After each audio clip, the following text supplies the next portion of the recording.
Welcome to this video. Today we are talk about some methods and approach in the English teaching. Well, let's start about talking the task-based method. And what is it, this task? This approach is based on the performance of practical tasks as the central agents of language learning. Tasks are meaningful activities that students undertake using the target language in an authentic way. Okay, can tell me about some example. There is, for example, the task of the student is to create an itinerary for a tourist visiting city. First, in the first, you have to do in the steps. The first steps, for example, is the destination selection. The student need to select a specific place, can be a city, and also choose an imaginary tourist.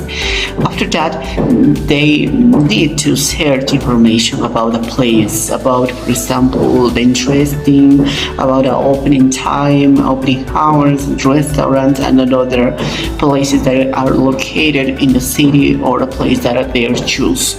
Okay, after that, the itinerary plan, the students need to plan to do. They use the target language to create a detailed itinerary. Okay, they need to speak. After that, also they need to share their itineraries in small groups first, using the language in a practical way. That is that. And finally is the feedback. The constructive feedback is provided by the teachers and can be in pairs, can be individual feedback that is provided by the teacher. Okay? Now we are going to see another method.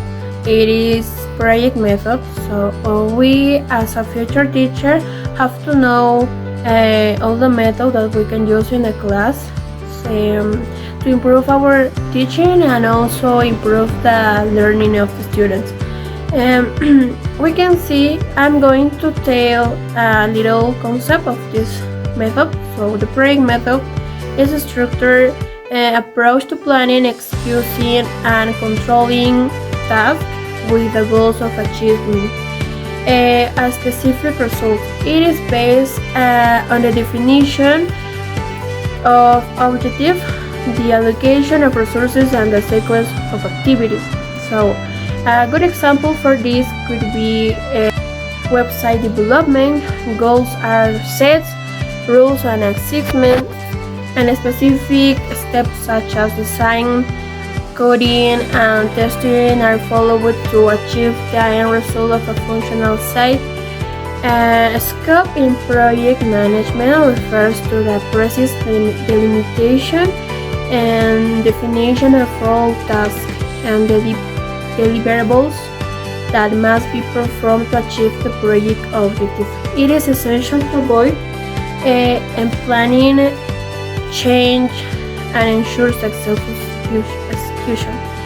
So this is a good method that we can use as a teacher that I told the beginning of the video to improve the teaching and also improve the learning that our students will have. We can use all these methods during our course. Hello, I will talk about the total physical response or TPR. It's a language teaching method developed by Dr. James Asher. It is based on the premise that language learning is most effective when it involves physical movements and response. The TPR incorporates the use of commands and physical actions to facilitate language acquisition. The primary objective of TPR is to engage learners in a kinesthetic and interactive language learning experience by associating language with physical actions. TPR aims to create a strong connection between vocabulary comprehension and motor skills. TPR lesson for teaching commands and body parts. The instructor may say commands such as raise your right hand or touch your nose, and the students respond by physically carrying out the action. This method is particularly effective with beginners and young learners who benefit from the kinesthetic association with language. In conclusion, the TPR has proven to be a valuable method, especially in the early stage of language learning. Now we continue about another method. There is a grammar translation method. What is it? What method is that? This method focuses, on the explicit teaching of grammatical rules and relations between the native language and the foreign languages. It is a more traditional and structured approach. This is a grammar, and the students need to translate using some detailed or some dictionary, can be physical, can be on detailed dictionary. One example, the objective of my lesson, I am a teacher, is to translate a simple sentence from English to Spanish. That is my objective to my lesson. Identify some steps to do. First, you have to identification of grammatical structure. The grammatical structure, for example, of the simple present is introduced to the teacher. The teacher introduces this structure, explain the structure, all the structure that the students need. After that, you need the teacher explain about that, explain the rules of the simple present in English. After that, translation of example. The teacher give to the students sentences in English, or provide a sentence to the students, and the students need to translate it into Spanish. After that, the students need to put in practice constructing sentences in English using that new language, the new grammatical or the new vocabulary structure that used in the previous, that it was traduced in the previous step. On the final step is the review and the correction. The teacher reviews and corrects translations, providing individual feedback. In the final step, the teacher needs also guide and review the structure, if it's correct grammatically, it's correct the translation, or no, it's correct. Talk about the Suggestopedia method.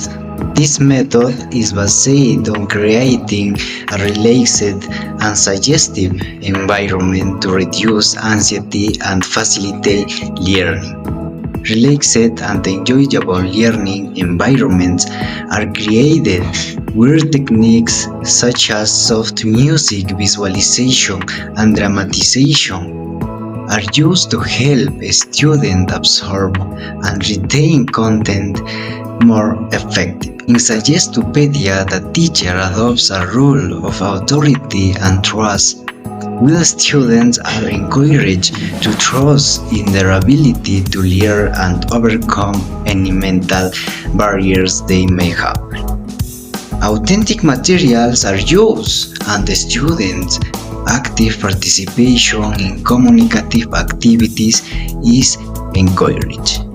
This method has been used successfully around the world and has been shown to improve student motivation and confidence, as well as their ability to retain and use new knowledge.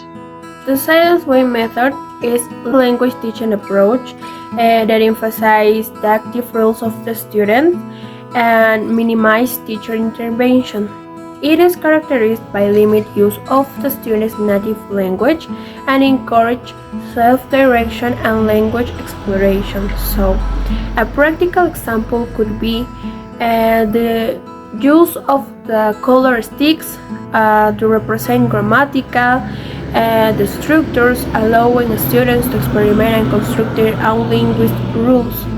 Also, this is an approach to language that achieved developed by Chwgne. It is based on the idea that students must discover the rules of the language for themselves, right? So using the target language is an active and participatory way, when the teacher takes a more passive role, providing tools such as color sticks, graphs, also another visual resources to facilitate understanding. Also, communication initially takes place in silence, giving students the opportunity to experiment and construct their own linguistic knowledge autonomously. So, in conclusion, we can say that this method highlights practical learning and the active participation of students in their educational process. So, as a future teacher, for us, it's too important to use this method because it could be improve our teaching, and the students can improve their learning. Hello, I will talk about the audiolingual method. It's a language teaching approach. It emphasizes the use of audio and oral practice as the primary means of language instruction. This method draws inspiration from behaviorist psychology and structural linguistics. The main objective of the audiolingual method is to develop oral proficiencies in the target language through intensive listening and speaking exercise. It aims to create automatic and accurate language responses through repetition, mimicry, and pattern drills. This method is particularly focused on building strong habits of correct language usage.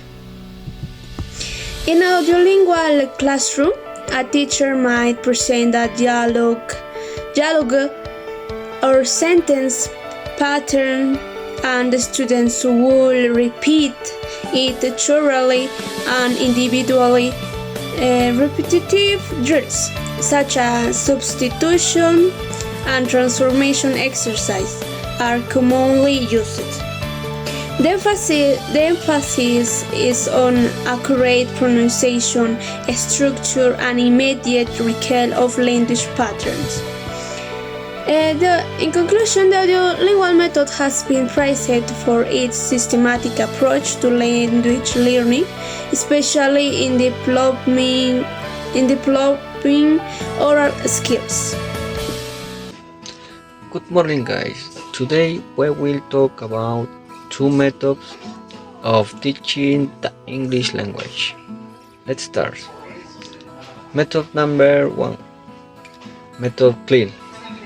Content Language Integrated Learning, or ICLE en Spanish, Aprendizaje Integrado de Contenidos y Lengua Extranjera. What is CLIL?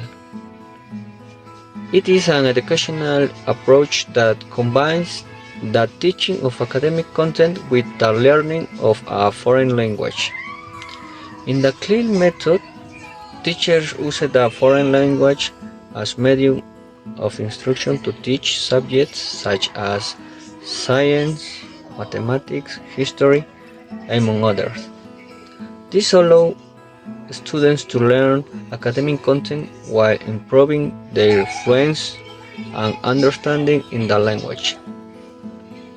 The objective is for students to acquire knowledge in different areas while develop their linguistic skills in another language. The CLIL method has many benefits as it promotes active learning, encourages critical thinking, problem solving, and helps students develop communication skills in a real context. It also gives them the opportunity become familiar with the vocabulary of each area of study. Okay. Hello everyone, today we will talk about the immersion method. In this method, students are immersed in an environment where English is the primary language of communication, which accelerates learning through constant exposure. The main goal of this method is to encourage natural language acquisition, similar to how children learning a native language. In an immersion class, an environment is created in which the target language is the only language used. Teachers communicate exclusively in the language being taught, and students are encouraged to do the same. The use of translation is avoided, and oral and reading communication in the target language is encouraged. Additionally, different strategies are used to help students understand and communicate in the new language. These strategies may include the use of stories, images, role-playing, interactive activities, and authentic materials. This teaching approach has proven effective in developing communication skills in the target language and in promoting fluency and confidence in students. Okay guys, now I will talk about the direct methods. The direct method. This method is a way of teaching language that prioritizes speaking and listening skills in the target language, in this case English. In the direct method, the teacher only uses English in the classroom. This means that all instruction, explanation, and discussions are conducted in English. The idea is to immerse the student in the language, much like how a child learns their first language. The focus is on correct pronunciation and grammar, and students are encouraged to think in English rather than translating from their native language. Vocabulary is taught through pictures, objects, or demonstrations, and grammar is taught inductively, meaning that rules are inferred through examples and practice rather than being explicitly taught. This method can be very effective for developing conversational skills and fluency, but it can also be challenging, especially for beginners. It requires a lot of patience and practice. Okay, thank you. Bye guys.